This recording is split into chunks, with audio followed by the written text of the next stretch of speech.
Hey everybody, I'm Diane Brady. I'm backstage at the Under 30 Summit in Cleveland with Rainn Wilson.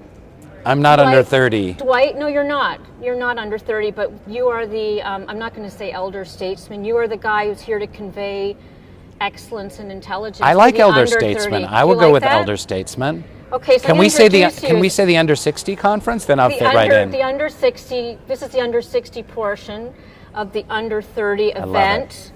And in addition to being an elder statesman, you're also an actor, an author. Anything else you want to add? You don't like I'm a philanthropist and activist. A philanthropist and activist. And we already, it's funny you I'm want a to be introduced 4.0 USTA tennis player. Is that good? Yeah. Formerly. No, Really? right now. Okay, good for Yeah, you. I play in leagues. I play tennis in leagues. Yeah. We can discuss that if there's time, if you want. But I think we should start. You know, when I was I'm here to talk about my tennis game. I don't want to talk about entrepreneurship and social change and spirituality and big ideas. What was your favorite? No, you know what I want to talk about was you talk about this correlation between humor and pain, and I think about John Cleese, and he said when he did therapy, he stopped being funny and he was worried about his career. Do you ever think about that? Are you as funny as you are now that you're further along in your spiritual journey?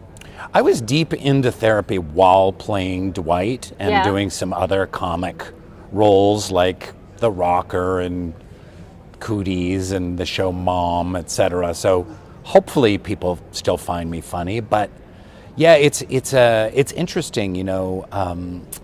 Arthur Brooks in his new book talks about it a lot, and there's an interesting Mr. Happiness. That's how I think of Arthur Brooks. Mr. Happiness, the Harvard guy. Yeah. And but there's a counteractive property to humor and trauma. Mm-hmm. So if you're in pain, depression, and trauma, if you turn to comedy, it kind of obliterates the difficult depressive feelings that you might be having. So as a kid growing up, I had undergone some depression and anxiety. I didn't have a great home life. It wasn't horrible, but it wasn't great. Your mother abandoned you when you were a toddler. Abandoned. You grew up in the jungles of Nicaragua. What else do you want to add? I mean, that sounds pretty good to me. How about ennui in the suburbs of Seattle? Loveless marriage of your dad and Wow, your you did your research, stalker. But other than that, yeah, Mrs.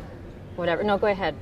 So as you were saying. Yeah, but this somewhat traumatized, ennui-ridden, kind of lost, anxious kid with a lot of self-hatred in the suburbs, I turned to memorizing John Cleese skits and Monty Python. Pre-therapy John Cleese. Pre-therapy John Cleese and Saturday Night Live sketches, and I found out that I could be pretty funny and a clown and make people laugh, and I just went in that direction because it was a hell of a lot better direction to go in than the other. If you could go back to that 16-year-old kid, what would you say to him? 16-year-old you, the one who's like full of the pain but very funny, class clown.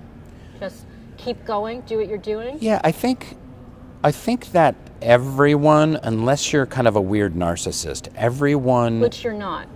A little bit I am, but unless you are, people have a limited idea of their capacity, a far more limited self definition. And I would say, the idea to me at 16 that I would have written 3 books and started a media company and be talking at lectures like this as well as starring in things would have been just beyond my wildest dreams. Right. I just wanted to maybe play some goofy roles on a community theater, and be in, I don't know, Oklahoma or something and get a little paycheck of $273. That's kind of how I viewed myself. So I think that, I would have said that to myself, and I would say that to any young person, be careful of limiting yourself with your own constraints that you've built up inside your head. Would you say you're happy now? How do you define it? So happiness is not something that you achieve. I am happier, and I'm on the quest to be happier. Mm-hmm. So in aggregate, there is a great deal of joy. There's also suffering, difficulty, and setbacks, some anxiety and some depression along the way, and that's natural. So I think this is a common misconception, is one like achieves happiness, and it's just like you're in this kind of like blissed Like a out noun, state right, all the exactly. time.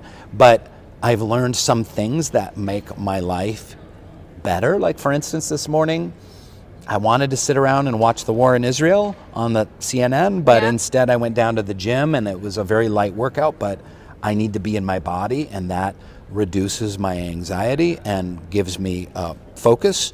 And so I am happier by 1% by having done that. So if you live your life by just making little choices that make you happier, then the aggregate is greater well-being. You know, we don't talk about faith a lot because it's almost a verboten subject, but you talk a lot about being part of the Baha'i faith, which is also, that's what you grew up in, right? That was almost the disconnect there. I feel like I am stalking you. It's called Google. But what's the role of that in your life now? The Baha'i faith is the most important thing in my life. Yeah. And it wasn't I know we can't synthesize a whole book in the space of 30 seconds, but when you think about the journey of what it means to you, just talk a bit about that, because I feel like we don't get the opportunity to really talk about the role faith plays in our lives. That's a great question, and thank you very much for asking it, because you're 100% right. Especially in the more secular, materialist, kind of blue state coastal America, faith is almost a dirty word. Right. And rediscovering my faith, reading the great holy texts of the world, being on a spiritual journey and on a spiritual path, helped me so much personally, but also expanded my vision, and my capacity was raised, and it helped give my life kind of meaning and focus. And so every morning I pray to God, I meditate, I connect with my higher power, and I think that this helps give me resilience and like I said, focus and meaning. So it's super, super important to me. And I think that contemporary society, I say in my book Soul Boom, I say we've thrown the spiritual baby out with the religious bathwater. We've rejected religion, sometimes for a very good reason, like, oh, they're corrupt and they're hypocritical and they're judgmental, and that's all good. But what have we lost by jettisoning religion? And there are some spiritual tools and spiritual kind of community-based transcendence that can be found through a religious and spiritual practice. I don't want to separate religion and spirituality, but they're both important in their way. What about comedy as a tool now? Because that was a tool for you, right? Yeah, comedy is a mental health tool. That's why so many comedians are so screwed up.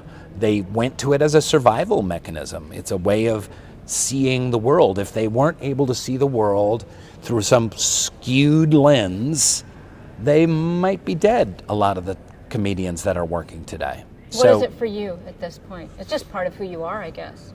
Yeah, I'm just a weird kid with a big head from suburban Seattle, and I have a weird way of seeing the world, and I've been really lucky to play some great comedic roles, and it's part of who I am. It always will be. Long live weird. Thanks for joining us. Yeah, thanks for having me. Place to be. What a delight speaking with you. Thank you.